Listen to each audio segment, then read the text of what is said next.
Welcome to the deep dive. Whether you're commuting, working, or just insanely curious about where human society might be heading, you are definitely in the right place. Yeah, absolutely. Our mission today is to explore this really fascinating, highly detailed blueprint for, well, an entirely parallel society. We are pulling from this massive stack of source materials centered around something called the Seanchas. And at its core, the Seanchas is an 18-month curriculum. Right. But practically, it functions as this living archive that's attempting to bridge ancient Celtic wisdom with cutting-edge economics, state-of-the-art technology, and community design. And when we look at the raw materials in this archive, I mean, it is a truly wild mix of documents. Oh, totally. We're talking about architectural blueprints for physical sanctuaries, extremely complex mathematical projections for community expansion, personal medical records, and actual folders full of Java programming code. Which is such a strange combination, right? It really is. And our goal today is to decode this master plan and discover how its creators are attempting to completely redefine wealth, human identity, and, well, just how we interact with one another. Yeah, and to really get into that headspace, I think we need to set up a scenario. Okay, let's hear it. I want you to imagine for just a second opening up your banking app on your phone. But instead of seeing a currency balance that measures how much money you've extracted from the world, you see a metric that measures the exact amount of care, integrity, and fairness you've shown your neighbors. Oh, wow. Okay. And now imagine pulling out your official government ID, and alongside your standard name and photo, it includes a live medical reading of your heartbeat and a map of your ancestral DNA. It completely shatters the conventional frame of how we navigate modern life. Exactly. It takes all those invisible threads of society, our trust in one another, our biology, our heritage, and attempts to make them visible, tangible, and structural. So to understand how a community like this could even function, we really have to start underground, at the roots. Specifically, we have to look at their radically alternative economic system, which they've named aeronomics. Right, aeronomics. Okay, let's unpack this. Because standard economics operates on a very predictable model, right? The root of the economy is production, resource extraction, capital generation. Yeah, the usual stuff. But the sources provide this incredible visual called the monadic tree of economics. And in this diagram, the roots of the tree are culture, trust, memory, and ecology. What's fascinating here is that what grows above ground depends entirely on what is nourished below. Makes sense. The architects of aeronomics argue that a living economy must return strength to the community rather than continuously, extracting it for external shareholders. Right, so the branches of this creed represent things like commons, trusts, and transparent ledgers. Exactly, which ultimately bear the fruits of well-being and innovation. But to make that tree actually grow, they rely on an economic engine they call GRA mutual credit. Now, gra is the Irish word for love. It is, yeah. But the archive is very careful to clarify that in this system, gra is not just a warm internal sentiment. It's actually defined as a witnessed act. That mechanism is crucial. You cannot simply claim to be a good person, right? The community has to observe it. Like someone actually has to see you do it. Right. A GRA voucher is issued only when someone actually witnesses an act of integrity, care, or fairness. So, if you help a neighbor rebuild a storm-damaged roof, or you act with notable courage in a local dispute, and someone sees it, they send you a GRA Me Too recognition. So it translates love from a private emotion into a visible, circulating unit of social energy. Exactly. You can hold on to that social trust, you can gift it onward to someone else, or you can even exchange it for goods and services within the community. Let's put this in a real-world scenario. Instead of swiping a Visa card to clear a debt for some firewood, you're transacting with the goodwill you've literally generated by helping out around town. Yeah, that's the idea. But I have to push back here. Because, well, human nature is human nature. If I need GRA to buy my groceries, aren't I just going to fake being a good neighbor? Right, the performative aspect. Yeah. It feels like there is a massive risk of this turning into a dystopian social credit score, where everyone is just performing altruism just to get their points up. And the creators of the Seanchas clearly grapple with that inherent vulnerability. Any trust-based system can be gamed, Of course. but their countermeasure lies in the philosophy behind the GRA No Money concept. There's a logo in the sources for GRA No Money that explicitly refuses to reduce this value to a fiat currency. Meaning it's not just another kind of cash. Right. A dystopian social credit score, like the ones I see debated in global politics, is a top-down system. It's designed by a centralized state for the purpose of compliance and control. Right, to keep people in line. But GRA, on the other hand, is entirely peer-to-peer. It is decentralized and designed for mutual recognition and restoring relational balance. So it's not a nameless corporation issuing the points. It's the person whose roof you just fixed. Precisely. And this localized trust ties directly into their mechanism for clearing debts, which they call the cycles trade settlement. Okay, how does that work? Normally in our world, trade creates interest-bearing debt. If you borrow money to buy tools, you owe the bank more than you borrowed. Right, because of interest. Exactly. But in the cycle system, they use a shared community-wide ledger to offset obligations against one another. Oh, I see. It sounds a bit like a massive interconnected community bar tab. That's a great way to put it. Like, if I owe you for fixing my car, and you owe the baker for bread, and the baker owes me for firewood, no one actually needs to hand over physical cash. The ledger just recognizes the loop and cancels the debts out. Right, using our communal trust as the collateral. That is a perfect analogy. It assumes that wealth is a living bond between people, constantly circulating, rather than a stagnant number hoarded in a digital vault. Yeah. But if you are trading entirely on trust, relational integrity, and your local reputation, you can't just be an anonymous account number. No, you The can't. entire system demands a fundamentally different definition of who is doing the trading. Which brings us to their wild concept of human identity, laid out in a document called the Instrument of Four Identities. Right, the instrument of four identities. The Seanchas teaches that a human being is not a single flattened entity. We operate on multiple levels simultaneously. Layered personhood, they call it. Yeah, layered personhood.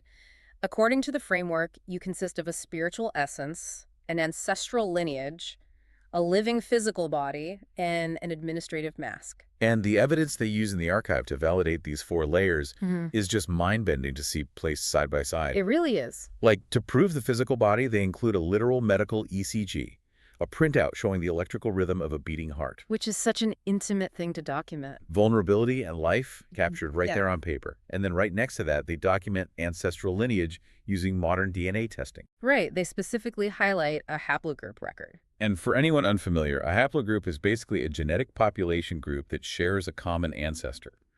They track the RBY4101 lineage, mapping specific mutations on the Y chromosome to trace heritage back thousands of years. And what's wild is they pair that molecular scientific record with ancient mythological genealogy. Yeah. The archive contains these ornate maps of the Milesian families, the legendary ancient inhabitants of Ireland. So they are gathering evidence of human existence from the biological pulse, the genetic code, and the remembered cultural history. All in one place. Right. Then we get to the fourth identity, the administrative mask.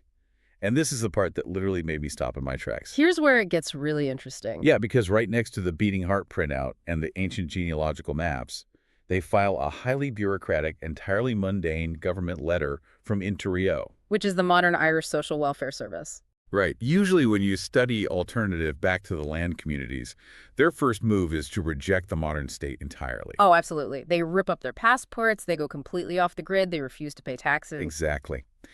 But the creators of the Seanchas aren't rejecting the state bureaucracy at all. No, they were simply categorizing it properly. Yeah. The archive warns against what it calls a flat account of a person. A flat account. Right. If you completely reject the modern world, you isolate yourself. A living, expanding culture still has to navigate public systems. You have to register land, you need internet domains, you have to interact with government agencies. So by putting the Intreo welfare letter in the exact same folder as the ECG and the DNA map, they are basically saying, sure, I will wear the administrative mask of a taxpayer or a citizen when I need to interface with the system. Just don't confuse that piece of paper for my actual beating heart. It is a profound psychological defense mechanism. The danger of modern bureaucracy is that it forces you to view yourself solely as a taxpayer ID or a consumer profile. Right, flattens you. Exactly. The four identities ensure that a mature tradition can navigate the modern state without letting that state erase the spiritual or physical reality underneath it. But here is the inherent contradiction. You have a community tracking ancient bloodlines, relying on indigenous wisdom, and focusing on localized trust. Right. So how are they interacting with modern technology without getting swallowed by the very system they're trying to circumvent. That tension brings us to their strategy of technosis. Technosis. It's their term for integrating ancient Brehon law with the digital age. And Brehon law was the indigenous legal system of early medieval Ireland, right? Yeah, which focused heavily on restitution, community harmony, and repairing relationships, rather than simply punishing offenders. They are exploring how digital platforms can be built to serve those specific restorative values. And they get highly technical with it. Yeah. I mean, we're looking at sources that contain actual executable Java code. They treat lines of programming code as a modern boot spell. A spell, like magic. Well, think about what a magic spell was supposed to be in ancient mythology. It was an utterance, a specific sequence of words that altered reality. Okay, yeah. The Seanchas looks at Java code and says, that is precisely what executable software is. You write a sequence of commands, you press compile, and the machine alters the digital environment to enforce your philosophy. That is such a cool way to think about coding. So they use these Java spells to run what they call a quantum balance sheet. Right, which is a digital dashboard that tracks the invisible assets that standard corporations completely ignore. Like what? It measures community cohesion, trust networks, and human field value. And they even go beyond software into hardware. The archive contains conceptual blueprints for a wearable device called the amulet. Okay, and Amios. The amulet is described as covenant tech. It utilizes NFC near-field communication, which is the exact same technology you use when you tap your smartphone to an Apple Pay terminal. Oh, sure. But instead of transmitting credit card data, the amulet uses NFC and Wi-Fi to carry your 4 identities and your GRA mutual credit balance right on your physical body. Picture standing in a town square. You've just helped a neighbor, and they tap their amulet to yours to transfer a GRA recognition. That's amazing. It sits right on the border between being a piece of sleek modern hardware and a sacred talisman. But I have to pause here. Uh-oh. Dashboards, tracking human cohesion, wearable Wi-Fi amulets that measure your good deeds. I thought this whole project was about nature, hedge schools, and the monadic tree. Yeah, I see where you're going with this. Isn't there a massive risk that by gamifying trust with GRA apps and data dashboards, they're just recreating the exact same Silicon Valley tech trap they're trying to escape? I mean, how do you put a dashboard on a human soul without crushing it? It's a totally fair question. And if we connect this to the bigger picture, the architects of the Seanchas are acutely aware of the danger of quantification. They address it through a framework called the S3 evaluation system. The S3 evaluation system. Yeah. They understand that measuring subtle human goods often destroys them. So they treat their technology as a deliberate, ongoing test. They are constantly asking, can a digital platform be designed strictly to serve genuine human connection, or will it inevitably default to capturing attention and extracting data? So they don't blindly trust the tech. Not at all. They rely heavily on a concept called extellect. Extellect. Yeah, which stands for extramural intellect. You can think of it as distributed community intelligence, many minds woven into one discerning field. Oh, okay. The technology is never there to tell the community what to do. It is strictly an infrastructure for dialogue.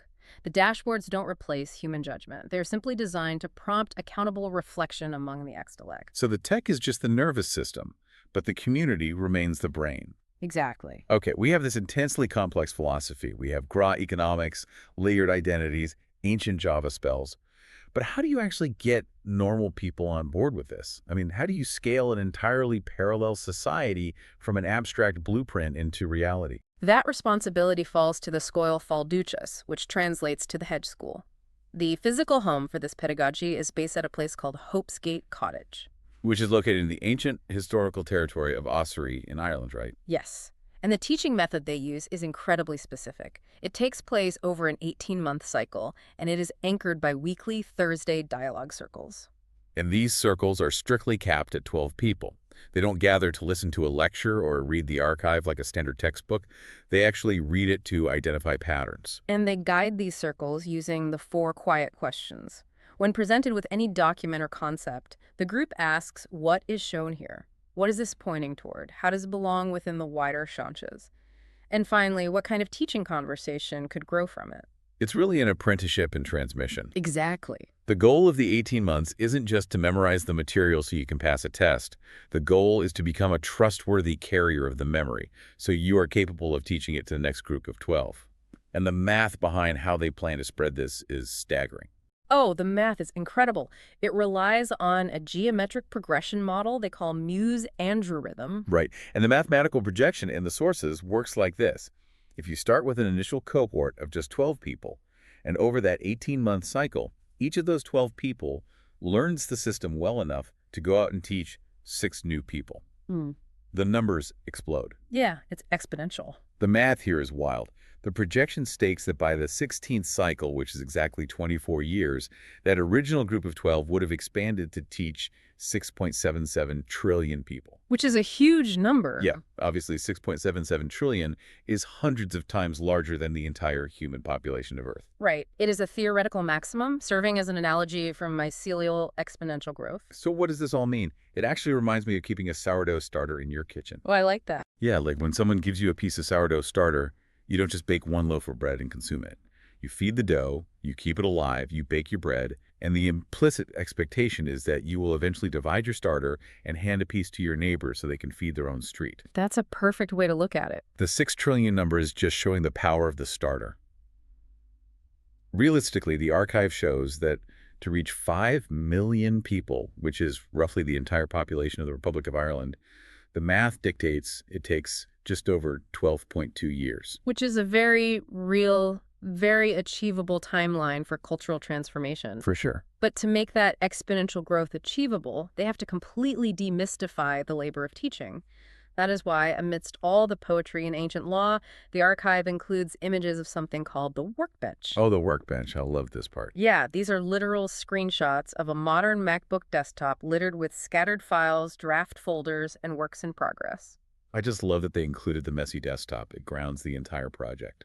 It teaches the apprentices that living traditions aren't just magically handed down by enlightened gurus sitting on a mountain. Right. It takes actual work. Exactly. Culture requires the humble, ordinary, often tedious labor of organizing digital files, naming folders correctly, and curating knowledge. Maintaining a parallel society is a daily administrative act of devotion. So as this sourdough starter expands, and as millions of people theoretically adopt this system over a decade, this community is going to need physical spaces that embody these exact values. They absolutely will. Which brings us to the final piece of the blueprint architecture as ethics. They are designing physical sanctuaries, which they call the termen. And the crown jewel of the termen concept is the architectural blueprint for the Dialogue Lodge. The designs show this large circular building crowned with a luminous dome. Okay, sounds beautiful. It is, but the defining feature is the interior floor pattern. The geometry is intentionally designed so that no single person can occupy the center of the room. There is no throne, there is no stage, there is no podium or head of the table. None of that. We often forget that we shape our buildings, and afterwards our buildings shape us. Like if you build a corporate boardroom with a long rectangular table and one chair at the head, the architecture dictates that you have a boss and a room full of subordinates. Right. But if you build a circular lodge with an empty center, the architecture literally forces you to look your community in the eye as an equal. The geometry of the room enforces the ethics of the conversation. This raises an important question, though, about grounding this philosophy. The Seanchas argues that abstract wisdom isn't real until it has weather, road, horizon, and ground beneath it. So it has to exist in the physical world. Exactly. Yeah. The physical land at Hopesgate Cottage, the soil of Ossory, the actual timber used to build the Dialogue Lodge, that is the ultimate proof of the curriculum. The goal of the architecture is to create what they call a warm space and a cosmunity. Cosmunity, blending the cosmos with local community. They are trying to engineer a physical and social environment where telling the truth, repairing broken relationships, and mutually recognizing each other's inherent dignity are simply the normal baseline conditions of daily life. They shouldn't be occasional virtues that require some heroic effort. Right. The architecture, the land, the Gra economy, they're all designed to make goodness the path of least resistance. Well, take a breath and just look at the sheer scale of the journey we just took.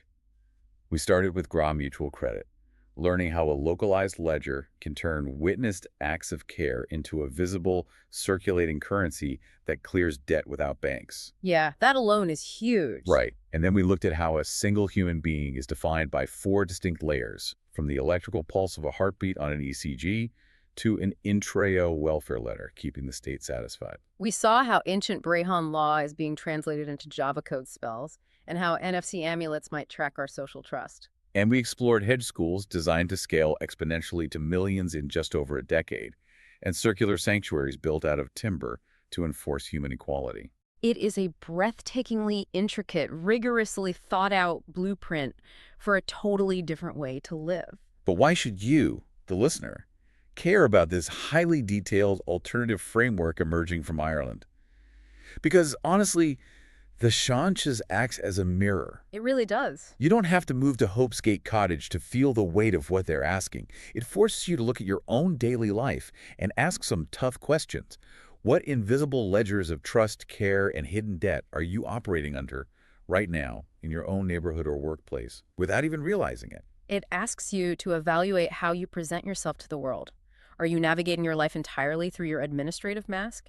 Or are you actively finding ways to let your spiritual essence, your ancestral memory, and your biological reality have a seat at the table? So we want to leave you with a challenge today. If you were handed a blank piece of paper right now and asked to write out your own instrument of 4 identities, what would you actually write? That's a great question. What is the biological truth of your body today? What is your ancestral inheritance? What is your spiritual essence? And what is the administrative mask you wear to survive the system? And more importantly, when you wake up tomorrow morning and make your first choice of the day, which one of those 4 identities is actually driving your decisions? Take a moment to think about what your own bank account is actually measuring. Is it measuring your extraction from the world, or is it measuring your GRA? Thanks for joining us for this one. We'll see you on the next Deep Dive.